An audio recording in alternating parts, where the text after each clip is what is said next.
ये कहानी है हरी भरी वन नामक जंगल की, जहाँ का मौसम अचानक करवट ले चुका था। आसमान से रुई के फाहों सी बर्फ गिर रही थी। ठंड इतनी ज्यादा थी कि पेड़ों की डालियां भी कांप रही थीं। जंगल के सभी पक्षी इस बेमौसम ठंड से परेशान थे। एक पीपल के पेड़ की सबसे ऊंची डाल पर रीमा का छोटा सा परिवार रहता था। रीमा, उसका पति टुन्नू और उनके 2 प्यारे बच्चे कुकू और चुटकी।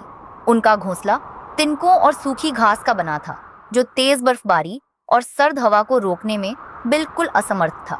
माँ, ये ठंड क्यों नहीं जा रही? मेरे पैर सुन्न हो गए हैं। हाँ माँ, मुझे बहुत डर लग रहा है। हवा चीरती हुई आ रही है। मेरे प्यारे बच्चों, हिम्मत रखो, बस थोड़ी देर और। मैं और तुम्हारे पापा मिलकर कोई रास्ता जरूर निकालेंगे। रीमा, ये तिनकों का घोंसला अब और नहीं झेल पाएगा। हवा हर तरफ से घुस रही है। हमें कुछ मजबूत चाहिए। हमें केले के पत्तों की तलाश करनी होगी। हाँ टुन्नू जी, केले के पत्ते, वे बड़े और मजबूत होते हैं, पर इस बर्फबारी में आप अकेले कैसे जाओगे? जाना तो पड़ेगा बच्चों के लिए कुछ भी। तुम घोंसले पर नजर रखना, मैं अभी आया। पास की जामुन की डाल पर कबूतर और उसकी पत्नी लूसी कबूतरी भी ठंड से बेहाल थे। ऑफ, इतनी ठंड मैंने कभी नहीं देखी। हमारे घर के अंदर ठंडी हवा आ रही है। हाँ लूसी, अगर बर्फ इसी तरह गिरती रही तो हम सभी जम जाएंगे। आज सुबह मिट्टू और हरियाली भी बहुत परेशान दिख रहे थे। उसी पेड़ की दूसरी डाल पर मिट्टू तोता और उसकी पत्नी हरियाली भी सिकुड़े बैठे थे। मिट्टू जी, हमें कुछ करना होगा। कल रात से कुक्कू और चुटकी की आवाजें भी नहीं आ रही थीं। रीमा चिड़िया का परिवार बहुत मुश्किल में है। तुम सही कह रही हो हरियाली, हमें एक होकर इस समस्या का सामना करना होगा। एक दूसरे की मदद ही हमें बचा सकती है। टुन्नू मिट्टू और कबूतर को एक जगह इकट्ठा करता है। कबूतर, मिट्टू, क्या हाल है? टुन्नू, तुम कहाँ जा रहे हो? बच्चों के लिए केले के पत्तों की तलाश में। हमें अपने घरों को और मजबूत बनाना होगा। हाँ टुन्नू, तुम अकेले नहीं जाओगे, हम सब मिलकर चलेंगे। इस भयंकर बर्फबारी में एकता ही हमारी सबसे बड़ी शक्ति है। लेकिन हर अच्छी कोशिश को बर्बाद करने के लिए जंगल में हमेशा कुछ खराब तत्व मौजूद रहते हैं। उसी जंगल में एक सूखी डाल पर कालू और उसकी पत्नी गोरी कौवी का बसेरा था। वे दोनों हमेशा दूसरे पक्षियों को परेशान करने की ताक में रहते थे। देखो गोरी, ये छोटे पक्षी कैसे ठंड से परेशान हैं। हाँ कालू, बर्फ ने तो मजा ही ला दिया।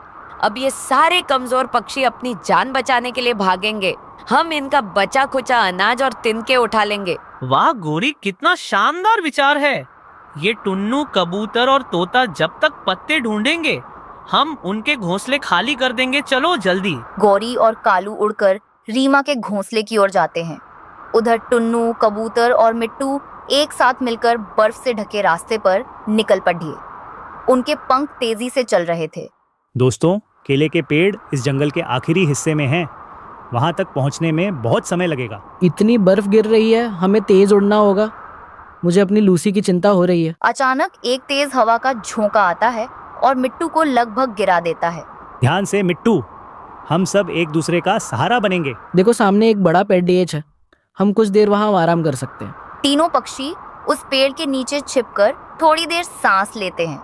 उन्हें एक दूसरे का साथ देखकर हिम्मत मिलती है। इस बीच कालू कौवा और गौरी कौवी मौका देखकर रीमा चिड़िया के घोंसले के पास पहुंच जाते हैं। चिड़िया, टुन्नू कहाँ गया? लगता है तुम्हें और तुम्हारे बच्चों को छोड़कर भाग गया। कालू कव्वे, अपने गंदे इरादों को अपने तक ही रखो। मेरे पति घर बनाने के लिए पत्ते लाने गए हैं और वे जरूर लौटेंगे। छोटी चिड़िया, तुम्हारा घर तो गया। चिड़िया, हम तुम्हारा घर तोड़ने आए हैं। बाहर निकल जाओ वरना तुम मर जाओगी। खबरदार, मेरे घर को कुछ भी किया तो। लेकिन कालू कौवा रीमा चिड़िया की एक नहीं सुनता। वो उसके घर को लकड़ी से तोड़ना शुरू करता है। आवाज सुनकर वहाँ लूसी और हरियाली आते हैं। कालू, तुम बहुत घटिया हो। तुम क्या सोच रहे हो? अगर तुम रीमा को परेशान करोगे तो हम तुम्हें नहीं छोड़ेंगे। कालू कौवे, हम सब एक हैं। हिम्मत है तो अकेले लड़ो। लूसी और हरियाली को देखकर कालू और गौरी डर जाते हैं। लूसी और हरियाली दोनों कौवों की खूब पिटाई करते हैं। वे दोनों वहाँ से भाग जाते हैं। धन्यवाद लूसी, धन्यवाद हरियाली, तुमने बहुत मदद की। हम सब एक परिवार की तरह हैं रीमा। मुश्किल समय में एक दूसरे का साथ देना ही हमारा फर्ज है। कुछ देर बाद टुन्नू अपने साथ बड़े बड़े हरे और मजबूत केले के पत्ते लेकर लौटते हैं। फिर टुन्नू मेहनत करता है। वो अपने पूरे घर को केले के पत्तों से ढक देता है। रीमा, अब देखो, हमारे घर में ठंडी हवा नहीं आ रही है। टुन्नू जी, मुझे तुम पर पूरा भरोसा था। वाह, ये पत्ते कितने बड़े हैं। अब हमें ठंड नहीं लगेगी। कबूतर और मिट्टू भी ऐसा ही करते हैं। अब ठंड बिल्कुल भी घर के अंदर नहीं आ रही थी। इस तरह सब पक्षी ठंड के मौसम में खुशी से रहते हैं। रीमा चिड़िया अपने पति टुन्नू के शहर से काम पर जाने के बाद अपनी 2 नन्ही बेटियों और अपनी बूढ़ी सास के साथ रहती थी। ये ठंड कितनी बढ़ गई है। पता नहीं टुन्नू जी शहर में कैसे होंगे। और ये माँ जी, इनकी सेवा करते करते तो मैं थक गई हूँ। माँ जी कभी भी मुझसे खुश नहीं होती। रीमा की सास बूढ़ी तो थी, लेकिन उनका दिल पत्थर का था। वो हर वक्त अपनी बहू पर अत्याचार करती और उससे लड़ाई करती रहती थी। रीमा चुपचाप सब सहती, अपनी बेटियों के चेहरे देखकर। रीमा की सास घर के पास झरने पर बैठी धूप सेंक रही थी। तभी जंगल की चालाक और चुगलखोर गोरी कौवी वहां आई। अरे माँ जी, आप यहाँ अकेली बैठी हैं? आजकल तो रीमा अपनी बेटियों के साथ खूब ऐश कर रही है। सुना है टुन्नू ने शहर से खूब सारा धन भेजा है और वो आपको बताती भी नहीं है। क्या रीमा, मेरी बहू, ऐसा कैसे हो सकता है? तुमने सही सुना गोरी। हाँ हाँ बिल्कुल, कल ही मैंने उसे कुछ छिपाते देखा था। आप तो बूढ़ ही हैं, अब आपका ध्यान कौन रखेगा? वो तो आपको नजरअंदाज करती है। गौरी ने सास के कान खूब भरे और उन्हें रीमा के खिलाफ भड़का दिया। गुस्सा होकर सास तुरंत घर लौटी। ओ रीमा, कहाँ मर गई? क्या तुम टुन्नू का भेजा हुआ पैसे मुझसे छिपा रही हो? माँ जी, ये आप क्या कह रही हैं? मैंने कभी कोई धन नहीं छिपाया। तो ये बात आपको किसने बताई? मुझसे झूठ बोलने की हिम्मत मत करो। तुम्हारी चालें अब मैं समझ गई हूँ। आज के बाद तुम्हारा इस घर में कोई काम नहीं है। निकल जाओ मेरी नज़रों से। माँ जी, इतनी ठंड है, हम कहाँ जाएंगे? हमारी क्या गलती है? ये दोनों बच्चे भी हैं। दादी कृपया हमें मत निकालो, बाहर बहुत बर्फ है। हाँ दादी, हम यही रहेंगे। एक शब्द और नहीं। तुम तीनों को मैंने घर से निकाल दिया। भागो यहाँ से। मुझे तुम्हारी कोई विनती नहीं सुननी। रीमा की सास ने उन्हें धक्का देकर बर्फीली शाम में घर से बाहर निकाल दिया। बेचारी रीमा अपनी दोनों बेटियों के साथ ठिठुरती हुई जंगल में उड़ने लगी। सर्द हवा उन्हें जमा रही थी और बर्फ के छोटे छोटे फाहे गिरने लगे थे। रीमा और उसकी बेटियां एक पेड़ के नीचे रुकती हैं। रीमा को दूर एक कबूतर दिखाई दिया जो शायद शहर की तरफ जा रहा था। रीमा ने उसे आवाज दी और अपनी आप बीती सुनाई। कबूतर भैया, मेरे पति टुन्नू शहर में काम पर गए हैं। वो लौटें तो उन्हें ये खबर दे देना कि उनकी माँ ने हमें बिना किसी कारण के घर से निकाल दिया है। हम अब इस बर्फीले जंगल को छोड़कर कहीं और जा रहे हैं। चिंता मत करो रीमा बहन, मैं ये खबर टुन्नू को जरूर बता दूंगा। तुम अपना ध्यान रखना। रीमा ने अपने बच्चों को सीने से लगाया और बर्फीली राह पर आगे बढ़ गई। वो दूसरे जंगल की ओर चल पड़ी, जहाँ शायद कम ठंड हो। उड़ते उड़ते रीमा ने देखा कि एक विशाल और खतरनाक चील, एक छोटी चिड़िया जिसका नाम लाडो था, चील हमला करने जा रही है। लाडो डर कर कांप रही थी। को उस पर हमला मत करना। तुम कौन हो? मेरे शिकार के बीच में मत आओ। हम तुम्हें इसे नहीं मारने देंगे। भाग जाओ यहाँ से, ना हम सब मिलकर तुमसे लड़ेंगे। रीमा और उसकी बेटियों ने साहस दिखाया और चील से भिड़ गई।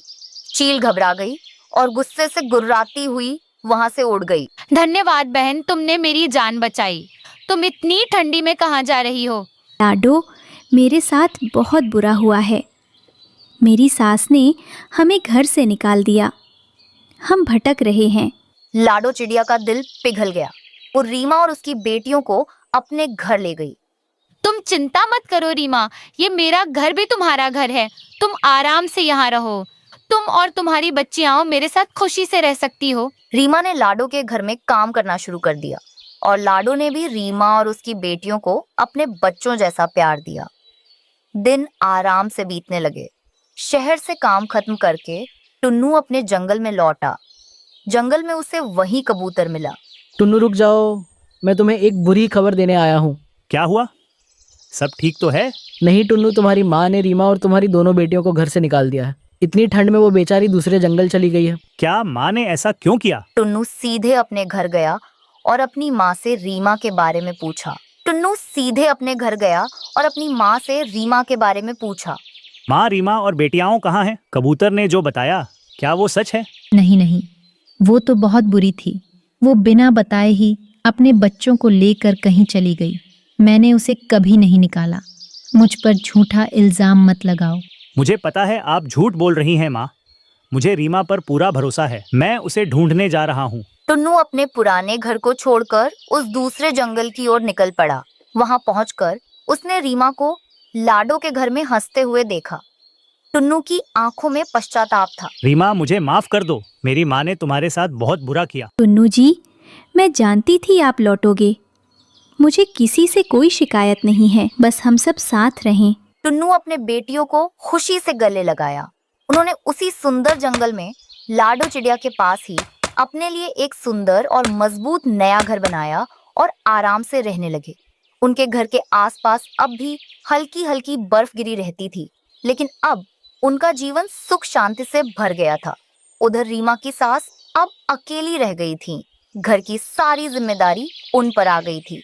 गौरी भी अब उनसे बात करने नहीं आती थी। मैंने ये क्या कर दिया? मैंने अपनी बहू और पोतियों को निकाल दिया। मेरा बेटा टुन्नू भी मुझे छोड़कर चला गया। मैं कितनी मूर्ख थी।